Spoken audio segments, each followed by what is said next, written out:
আসসালামু আলাইকুম গাইস। তো আজকে আমার এক্সাম শেষ হয়ে গিয়েছে, তো অনেক দিন পরে আমি ভাবলাম একটা ভিডিও বানাই। তো আজকে যেহেতু আমার এক্সাম শেষ, আমি আমার বোনকে বলে রেখেছিলাম যে আমরা বাইরে রেস্টুরেন্টে খেতে যাব। এখন ওয়েদারটা অনেক ভালো ছিল, ভাবলাম যাওয়ার আগে কিছু ক্যাপচার করে নিই। আজকের ওয়েদারটা কিন্তু অনেক সুন্দর। হেঁটে হেঁটে যেতে হয়েছিল কারণ অনেক জ্যাম, পুরো রাস্তা ভরে জ্যাম ছিল, আর আসার সময়ও পুরো রাস্তা জ্যাম ছিল। ফাইনালি একটা অটো পেয়েছি যাওয়ার জন্য, তো আমি এখন যাচ্ছি এই জ্যামের মধ্যে, তাও জ্যাম ছিল।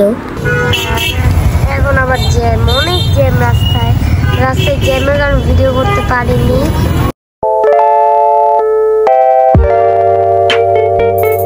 বাইরে আমি কখনোই ভিডিও করতে পারি না, তার উপর রাস্তায় আমি দেখতে দেখতে রেস্টুরেন্টে পৌঁছে গেলাম। এখন ঢুকছি, তো ঢুকতে ঢুকতে সাহস করে ভিডিও করা হলো।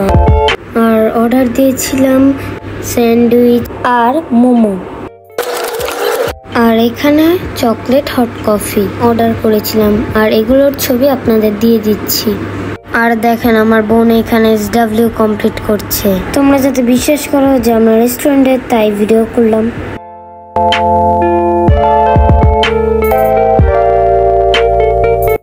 আর খাবার আসতে অনেক লেট হয়েছিল, আমি খালি ঘড়ির ক্যাপচার হচ্ছিল।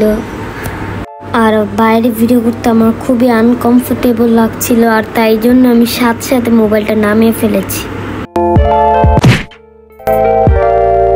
এই ভিডিওতে আপনারা বারবার একটা জিনিস দেখবেন যে আমি ঘড়িটাই দেখাচ্ছিলাম, কারণ খাবার আসতে এতই লেট। আমি যখন বারবার ভাবছিলাম এটার কথা, আমার খালি কষ্ট লাগছিল।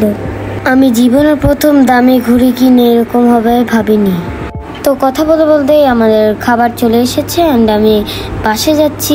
ব্লগটা ভালো লাগলে লাইক করবেন। বাই।